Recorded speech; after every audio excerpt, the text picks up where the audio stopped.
बहुत रोमांचक मुकाबला है। बीजेपी ने राज्य के गृह मंत्री गुलाब चंद कटारिया को उम्मीदवार बनाया तो कांग्रेस ने अपनी पुरानी नेता गिरिजा व्यास पर दाव लगाया है। इन दोनों जो है ये प्रत्याशी जो है वो अपनी जीत का दावा कर रहे हैं।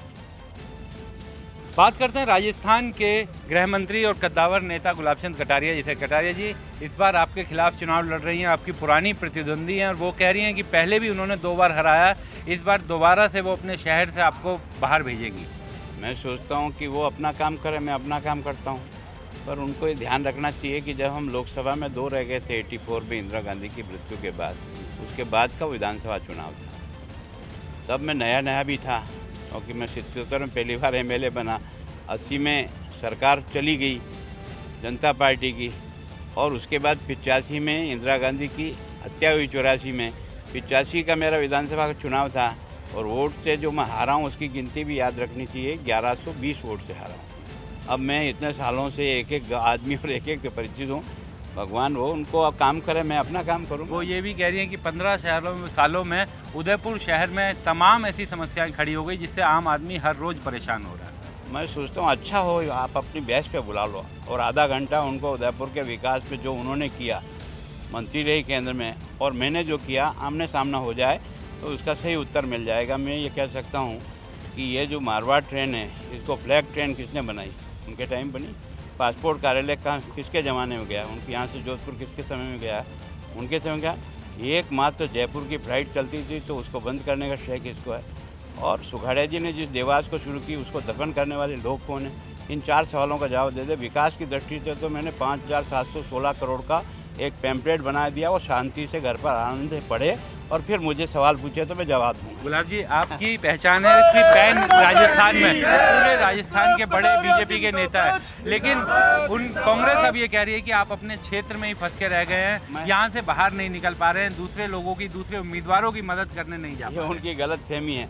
वो जाकर के सायरा से लेकर के कोटड़ा खेरवाड़ा तक पूछ के आ जाए कि मैं कितनी रथ के ऊपर मीटिंगें करके आया हूँ और फिर 3 दिन बाद मैं कितनी मीटिंगें करूँगा।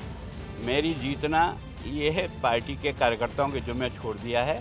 मैं उदयपुर संभाग जीतकर कांग्रेस को उसका परिणाम 11 तारीख को बताऊंगा, वो स्वयं देख लें। एक बड़ा आरोप आपके विरोधी ये लगाते हैं कि आपके जो पुराने कई सहयोगी हैं वो आपसे छूट करके अलग हो गए, आपके खिलाफ खड़े हो गए और शहर में आपके ही लोग जो अभी तक आपके दोस्त थे, आपके साथ काम करते थे, उनका विरोध आपको झेलना पड़ा। 2-4 नाम गिना दें, एक दलपत जी खड़े हो गए, बस वही है यार। एक आध नाम तो गिनाए, वो कौन कौन है? उदयपुर शहर बहुत चर्चा में है क्योंकि यहाँ से कांग्रेस की दिग्गज नेता गिरिजा व्यास इस बार चुनाव मैदान में बात करते हैं। मैम, केंद्र में आप मंत्री रही, कांग्रेस में प्रदेश की कई 2-2 बार अध्यक्ष रही, कई आपने जिम्मेदारियां संभाली, ऐसी क्या ज़रूरत कांग्रेस को आन पड़ी कि आपको मैदान में उतारना पड़ा? देखिए, सबसे बड़ी बात है कि मैं उदयपुर के हूँ जी। मैंने पहला चुनाव भी असेंबली का लड़ा था 85 में और तब मैं सफल हुई थी। सामने ये गुलाब जी भाई साहब थे और अब जब सारा कुछ कर चुके हैं तो उस हालत में फिर से राजस्थान में कार्य करने का और अपने उदयपुर को संवारने का लोभ संवरण मैं भी नहीं कर पाई। जनता की आवाज़ थी, आदेश था, सब कुछ की पालना करते हुए उदयपुर की जनता को, उदयपुर को ट्रैक पर लाने के लिए खास करके जो मुझे जरूरत जो आप कह रहे हैं वो ये था कि उदयपुर जो बिल्कुल ट्रैक से नीचे चला गया था उसको फिर से संवारने के लिए उदयपुर सिटी विश्व भर की मशहूर सिटी है और इसकी जो हालात है आपने खुद ने देख ली होगी।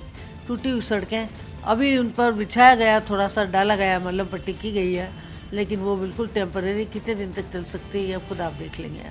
हमारी पेयजल की समस्या थी जिसको हल करने के लिए मैंने अपना सब कुछ एड़ी चोटी का जोड़ लगा करके मैंने जयसमंद से पानी लाई थी, बड़ी से पानी लाई थी, बावड़ियों को रिचार्ज किया था, हैंडपम्प्स के वो लगा दिए थे, राजीव गांधी जी से स्पेशल परमिशन ला करके वो किया था, मानसी वाकल का उद्घाटन कराया था ताकि परमानेंट योजना मिले और देवास हमारी जो लाइफलाइन है उसको भी 3रा और 4था चरण उसका पूरा करने के लिए, 2रा चरण पूरा करने के लिए हम लोगों ने सारे कुछ कार्य किए थे। वो सब कार्य एक तरफ से रह गया।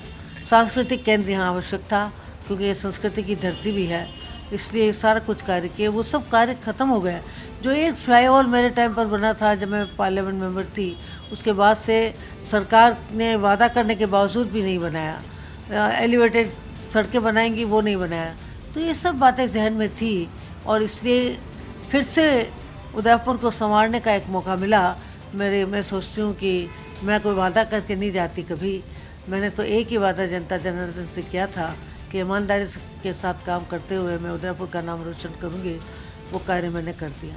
आपके सामने गुलाबचंद कटारिया हैं, यहाँ पर राजस्थान सरकार में बड़े मंत्री रहे, उनका बड़े बयाने भी सामने आते रहे, हर चीज़ में एक तरह से सरकार के फेस भी वो बने। तो मुकाबला तो आपको कैसा लग रहा है? पुराने आपके प्रतिद्वंदी भी रहे हैं वो मेरे से एक बार ही नहीं 2 बार हारे थे। पार्लियामेंट के चुनाव में भी हारे थे, क्योंकि मैं डेडिकेटेडली काम करती हूँ, ऊँची ऊँची बातें नहीं बोलती।